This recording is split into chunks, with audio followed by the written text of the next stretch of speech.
趁言，刺史身亡，假手谕，桩桩件件汇聚一处，幕后之人的目的显而易见，祸乱交招。有能力做这些事，并将韩季推出来当替罪羊的人，会是谁？那位看似柔弱的玉兰夫人，恐怕没那么简单。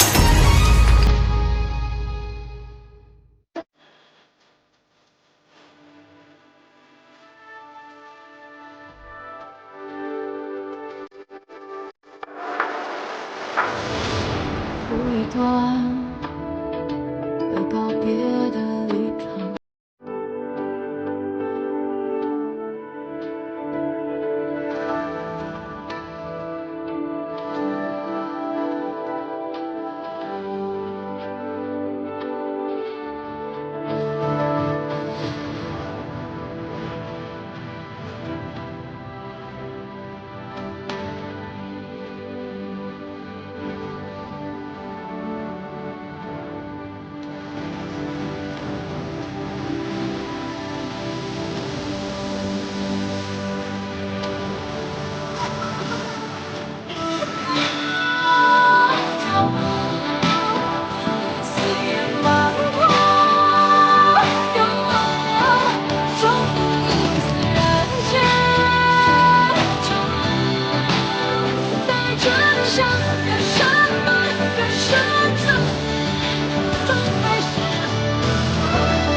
大哥，这是又因为什么看我不顺眼？有话直说便是，何必浪费这桌饭菜呢？贱种！我留守胶州那些人是不是你杀的？若非我设法逃了回来，此刻怕也是被你害了。能丧尽天良的想出用毒虫害人，除了你，还能有谁？啊，我想到了，大哥，你说的是那些因为你指挥不善被困在胶州的兵马吧？你说他们留守胶州，我一时都没反应过来呢。大哥，你搞砸了父王的计划，害怕被父王责罚，想拿我当替罪羊吗？你放屁！少在我面前装无辜！哼，跟你那个上不得台面的娘一样，只会使这些下三滥的手段。大哥的手段也未必上得了台面吧？小时候靠母后，现在靠兄嫂。大哥，你跑到我这儿来闹，兄嫂知道吗？你是不是应该先请示一下？尤承安，咱们走着瞧！哼！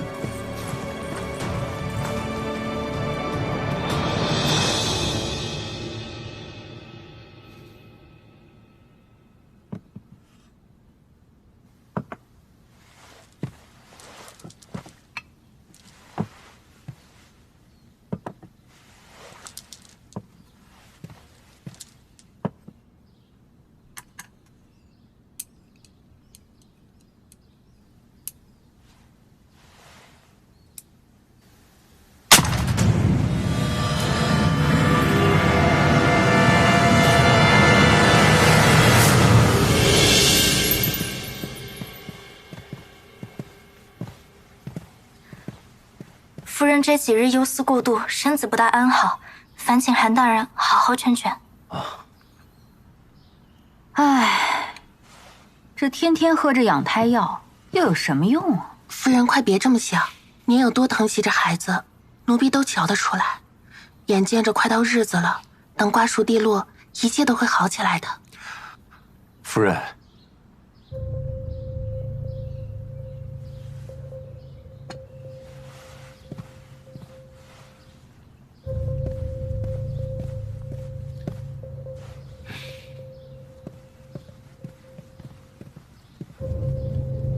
妾身子重，韩长史上来说话吧。韩长史放心，无论如何，我也不会让他耽误你的前程的。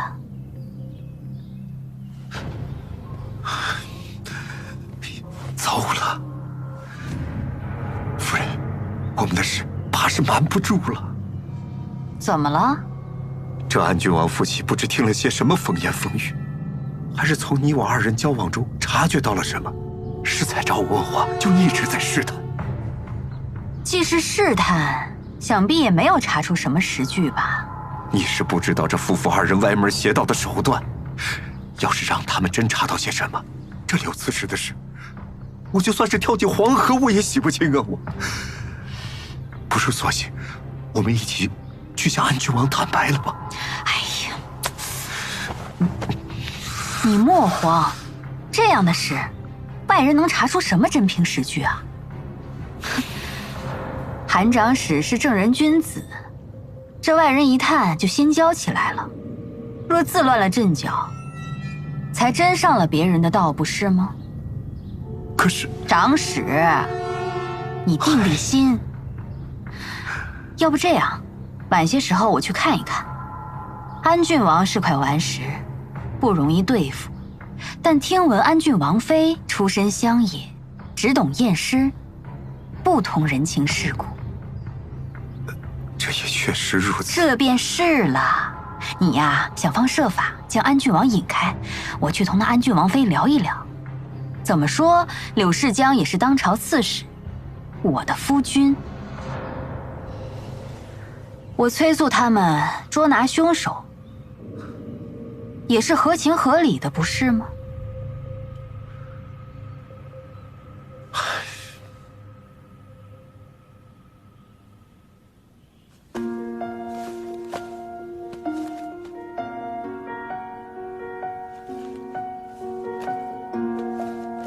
原来这是一种南诏特有的毒虫，虫卵会随食物进入人体，寄生成长，虫成熟后会破体而出，具有很强的攻击性，只受特殊香料吸引控制。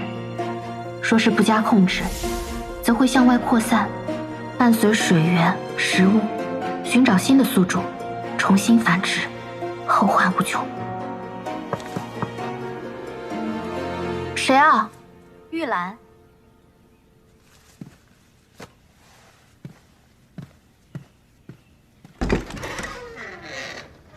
夫人身子不便，是找我有什么事吗？之前是玉兰不识抬举，服了王妃一片好意，冷静后越想越是心下难安，特意来向王妃谢罪。您这是什么话呀？我们住在府上，也多亏了您的照顾，快进来坐吧。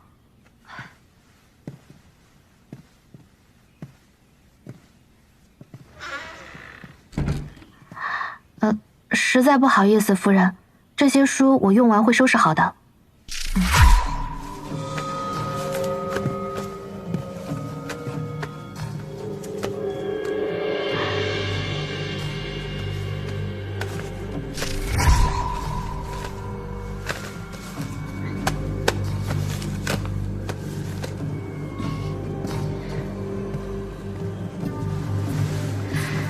王妃身份尊贵，还如此这般体谅下情，玉兰感佩。夫人可能不知道，我是在西南边地的仵作人家长大的，是王妃的身份尊贵，不是我尊贵。现下也没什么人，咱们都别拘着礼了，您自在些，我也自在。对了，王妃，差人借阅这些医书要点，是在为刺史的案子忙碌吗？不知进展如何呀？夫人尽管放心，有王爷在，很快便能真相大白。只是衙门有规矩，在查案途中不能随意透露案情。啊，王妃恕罪。可是玉兰实在是太煎熬了，要不是我顾着腹中的胎儿，非要与夫君分房睡，兴许就不会发生这般事情了。有时候想一想，真想带着孩子，就这么随他去了。您可千万别这么想。柳刺史爱重夫人，若是他泉下有知，也会难过的。其实，案子已经水落石出，就差把凶手捉拿归案了。果真？究竟是何人要对夫君下这般毒手啊？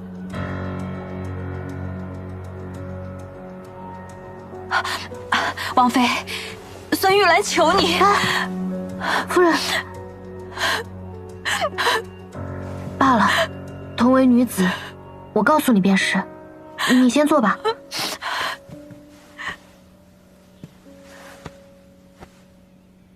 我在查验时发现，柳刺史是被毒虫所害，但这种毒虫不是自然生长在山野间的，而是为人所养，专门用来害人的。王爷已经推演出饲养毒虫的地方，就准备着带人前去抓捕了。毒虫？什么样的毒虫还能养出来害人呢？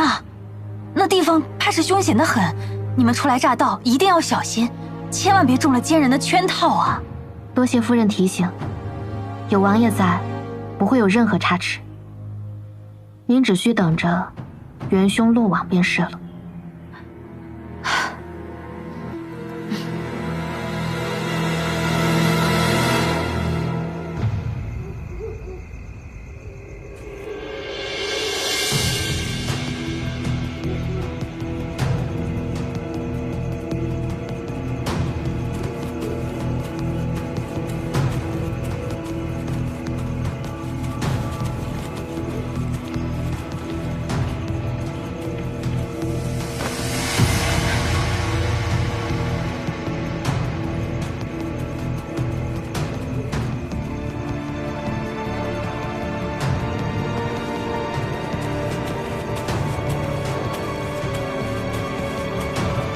这玉兰夫人的肚子果然是假的。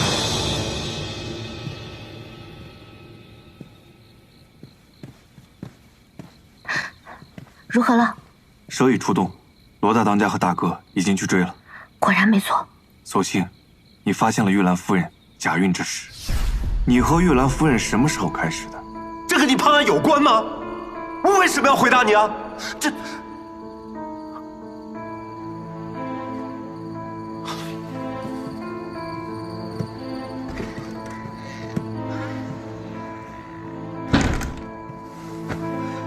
那天晚上，柳世江走了之后，玉兰夫人说请我喝酒，聊一聊他走之后一些琐碎的事情。我那时贪杯喝醉了，结果发现第二天早晨，我竟然和玉兰夫人睡在了一起。那晚之后，你和玉兰夫人经常睡在一起吗？当然没有啊，就一次。而且我真的喝多了，我什么都记不清了。我也后悔呀。第二天他告诉我，是我们两个情不自禁才睡在一起，而且他还说了，他不怪我，他要替我保密。谁知过了没多久，他就告诉你，他有了身孕。是。女子怀有身孕后，随着月份的增长，腹中的孩子会渐渐长大，脊柱、盆骨也会随之变化。看她腹中的隆起，确实有6、7个月了，但她的脊柱毫无变化，腰腹间也完全不是长久吃力的样子。起坐时虽看着困难，但借力的方式也完全不对。我当时借着送她镯子，趁机摸了她的脉搏，也毫无滑脉的迹象，所以她自始至终都在骗你。自他设计将你灌醉那日起，他就已经想好了，要将设计谋杀柳世江的罪名推到你身上。他是在骗我，他竟然用这种手段骗我。韩大人经这几番波折，也并非全无所获。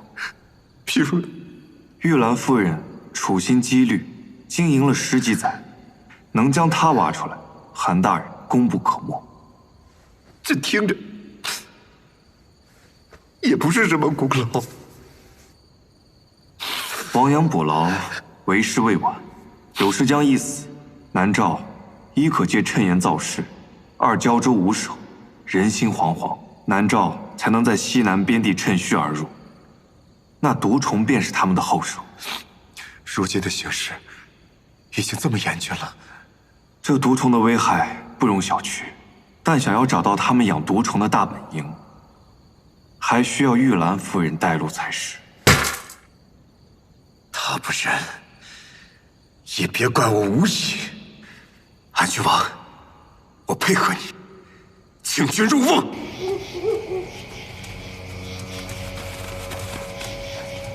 我们一般到这儿就不会再往上走了。竟藏得如此隐秘，那应当是快到了。走。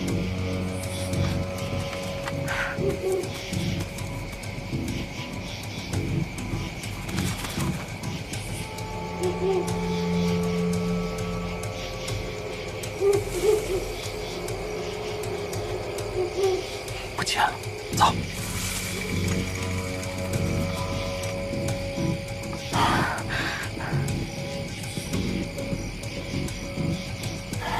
这玉兰夫人还真是深不可测，草木间甚至没有一丝踩踏的痕迹。这里居然是他的地盘。这地方有什么奇特之处吗？据说这山涧密林之中有座山神庙，庙里面镇压的全部都是恶鬼。山神恶鬼？难道还有人亲眼见过？那倒没有。如果我们都这么难进来，普通百姓更是没有活路。不过现在看来，应该是他们在装神弄鬼。我现在就回去把铁头他们带过来。哎，等一下，此处地形复杂，若他们早已盘踞在此，必定有所准备。强行搜寻，只会大错情伤，先暴露我们。那我们再四处看一看，没准还有别的入口。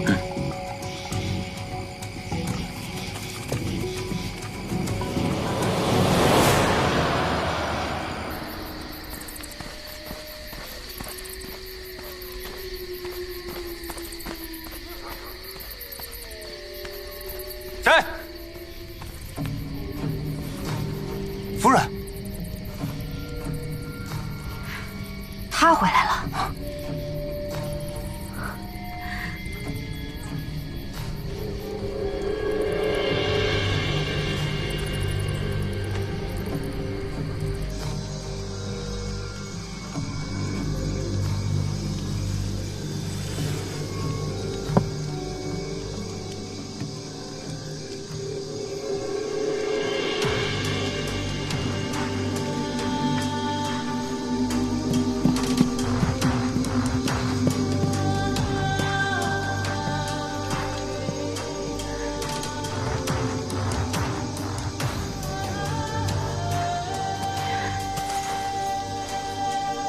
见过二王子。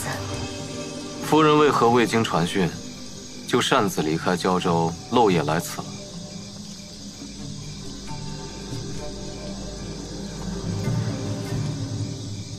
安郡王对我起了疑心，又将刺史府盯得紧，我不敢贸然传讯出来，担心自己暴露了，便趁他们被柳世江的死绊着，回来了。以我对萧景瑜的了解，此时此刻，你已经成了他的引路人了。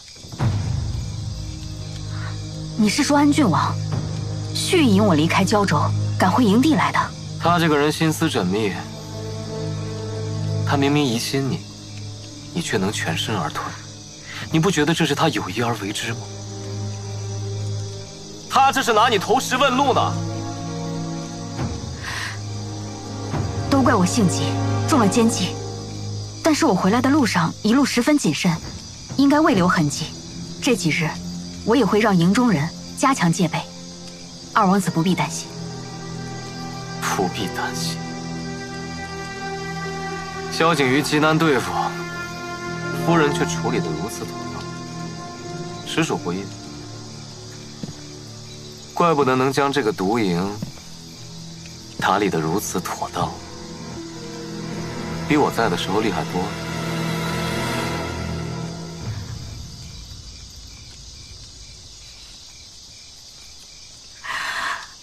我做这些，就是为了等你回来。之前听闻你的死讯，我以为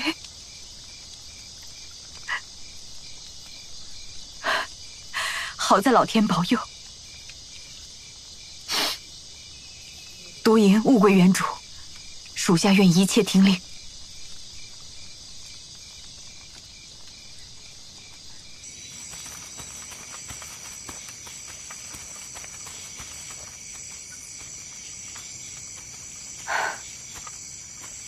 难不成我们就这样回去了？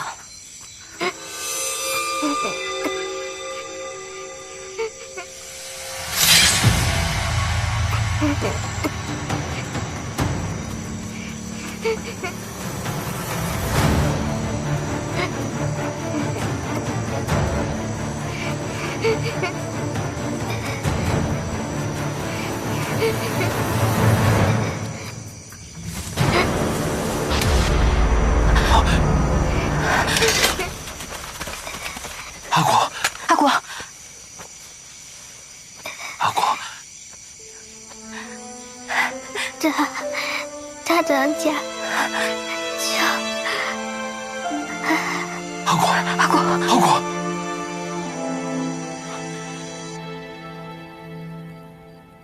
差不多就是这样。按照阿果所说，山神庙在山坡的高处，裘营则在山坡下面的密林深处。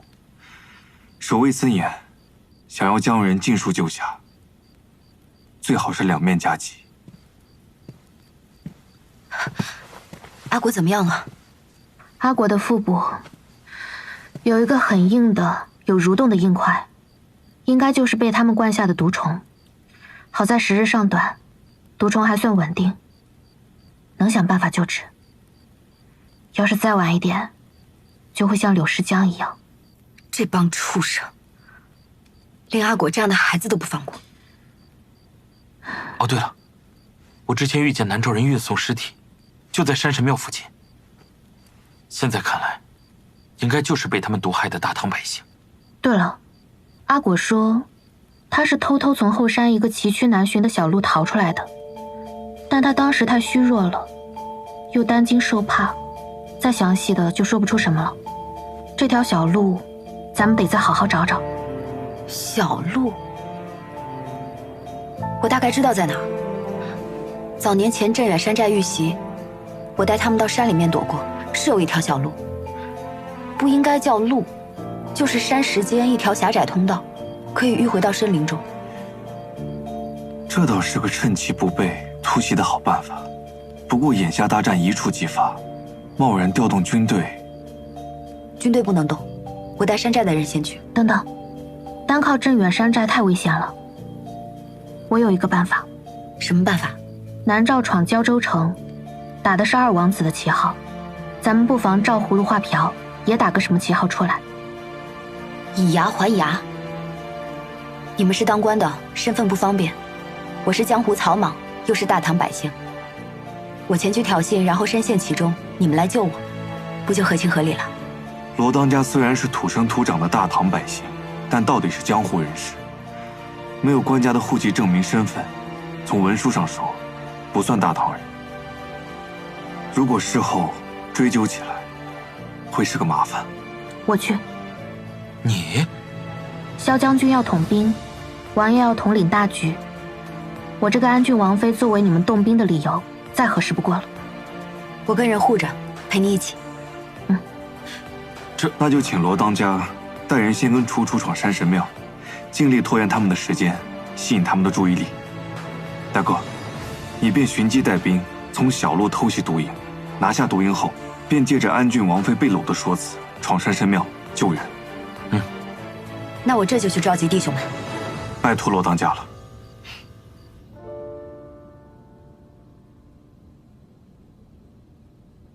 大王子这个酒量海量。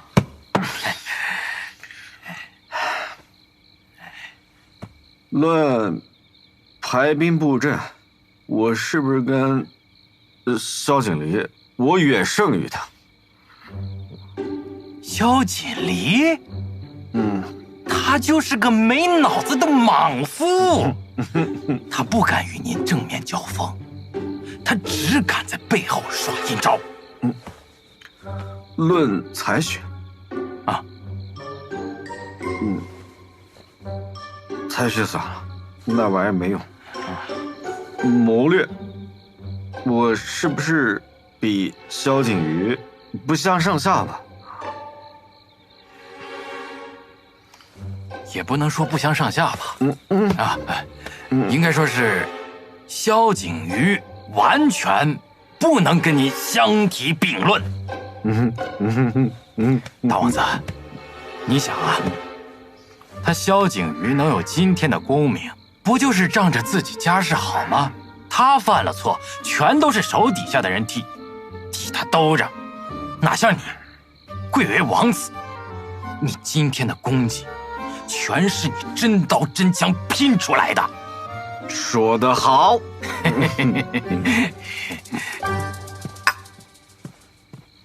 大王子，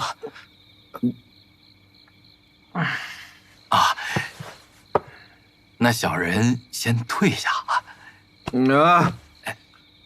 你就在这儿，往后我服粮，没什么事你不能听的。说。属下奉命盯着右承安，发现他去了南诏与大唐交界处的山神庙。山神庙？那地方不是有恶鬼作祟吗？难不成也是那个剑种搞的？下贱坯子，肯定没安什么好心。我得去看看。大王子莫急，要真是那剑种搞的鬼啊，小人倒觉得是天大的好事。好事？你想啊，在这个节骨眼上，那下贱坯子拼命折腾，为了啥？他不就是为了对付萧景瑜吗？这二人可都不是善茬，他二人相争，必两败俱伤。您就坐山观虎斗，等他俩斗得元气大伤的时候，再稍微的出手，不费吹灰之力，一网打尽。壮士所言甚是，请大王子三思啊！就这么办。你呀，往后好好跟着我，替我出谋划策，我保你荣华富贵。谢大王子。罗烟，罗烟，等一等，毒营危险。如果你是劝我别去的，那你不用说。阿果现在就躺在那个房间里面，我连多看他一眼都不敢。毒虫入腹，该有多疼！他还是个孩子，而且在那个毒营里面还有那么多像阿果一样的人，我怎么可能不去？我明白，我都明白。我是想说，毒营危险，你一定要冷静行事。你相信我，我一定会将他们都救出来的。我知道，你放心，我会听楚楚的话，不会冲动。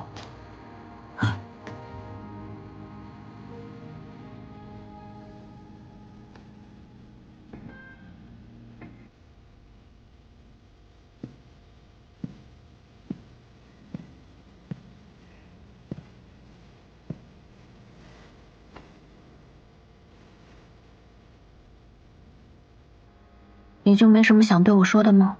是吗？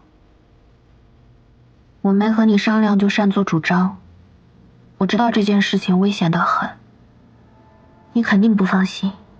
我是担心，但我的担心不重要。王爷，你从来没有说过，但我知道，佑承安的事，像根刺一样扎在你心里。你跟我想的一样，是不是？以人参养毒虫，这么恶毒的路数，很像他。况且柳世江死后，玉兰夫人一直在我们的视线里，根本没机会到对岸去释放毒虫。有机会，有动机，杀死右龙胜困留在胶州兵马的，只有尤承安。我想抓到他，也不只是想要一个恶人伏法，也不只是想阻止南诏对大唐的阴谋，我就是想站在他面前看着他，打败他。我都明白，扎在心里的刺，必须要自己亲手拔掉。所以我虽然担心，但心里也希望你去。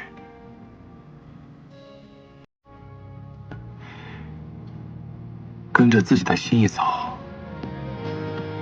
放心大胆的走。无论你去到哪里，我都会找到你。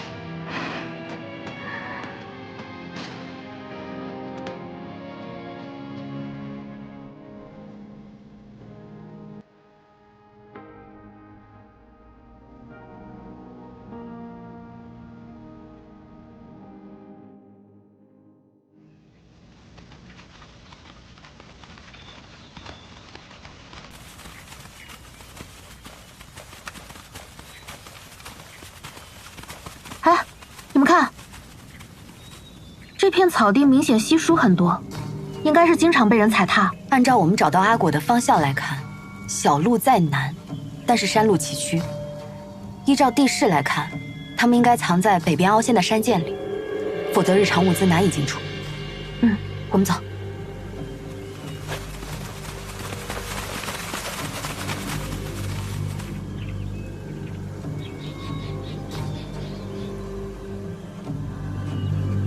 这里果然有座山神庙，守卫这么森严，他们应该是知道阿果已经逃了。今天就算是铁板一块，也得给他撞开，保护好楚楚。走。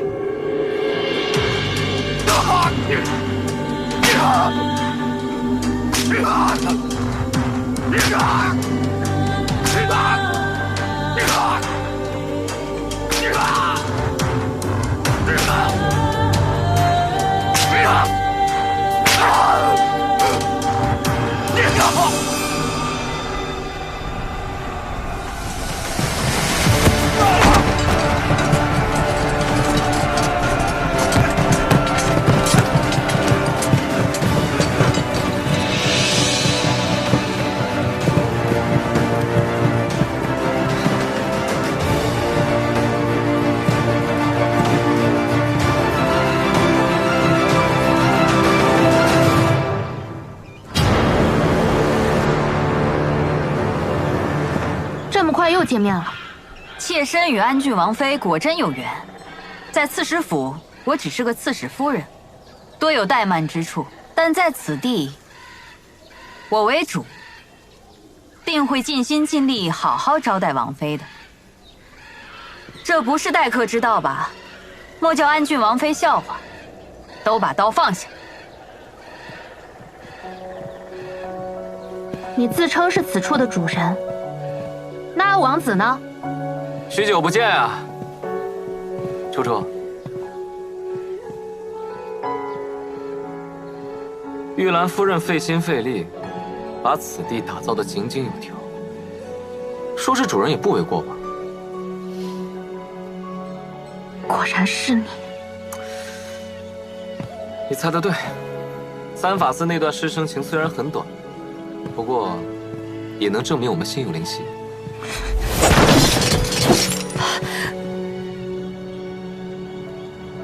我只恨自己数月前没把你这个背信弃义、残害挚友的恶徒给杀了。我哥他把你当亲弟弟，却杀了他。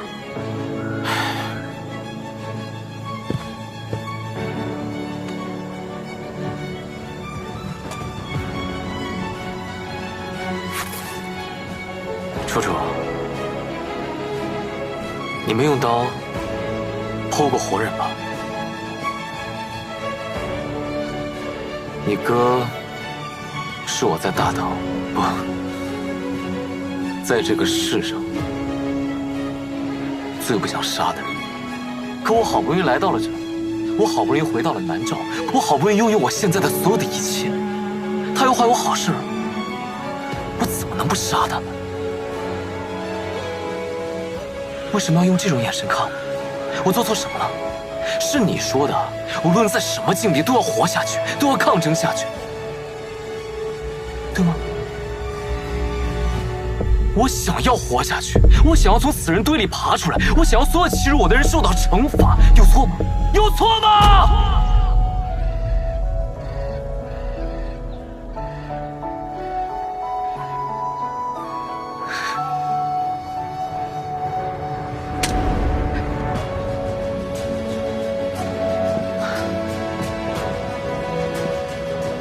你还记得我身上那些疤痕吗？没错，就是他。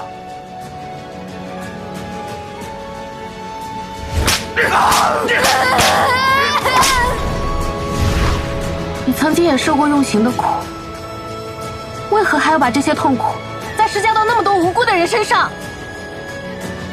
你说谁无辜？谁无辜？你视人命如草芥，以人参养毒虫，这些难道不是你做的吗？是我做的呀，都是我做的。那是因为他们活着没有意义了，他们死之前把命交给我，这也算发挥余热了吧？作乱长安的那些毒药，也是你的手笔？你觉得呢？当然，功劳倒也不全在我。若不是玉兰夫人将此地打理得井井有条，我也无力全心在长安与安郡王周旋。哎，对了，楚楚，你应该感谢这里才对。你视若珍宝的图谱上面的每一根骨头，都是这里的人被一次又一次活剖之后，才精心描绘出来的。有禅，你是个疯子！我是个疯子啊！我出身卑贱，我被人唾弃，我遭人嫌弃。我疯不疯的，谁在乎？玉兰夫人，你身为胶州刺史的夫人，为何要帮南诏做这么多伤天害理的事呢？因为我就是南诏之人呢。柳世江被我迷得神魂颠倒，为了光明正大娶我为妻，自愿替我更改了大唐身份。那你跟他在一起，就是为了这些谋算？男人可以为了平步青云，虚与委蛇迎娶贵女，女人为何不可？对比在南诏王庭得到权益，受王上重用，区区一门亲事，算得了什么呢？罗当家的这些事你不懂，安郡王妃想必是明白的了。我不明白，王妃有什么不明白的？玉兰愿为您解惑。我不明白，你们为什么这么有耐心，在这为我们一步一步的答疑解惑？我早就说吧，他很聪明，没那么好骗。没错，安郡王妃，你们的人到不了，我们的骑兵要到了。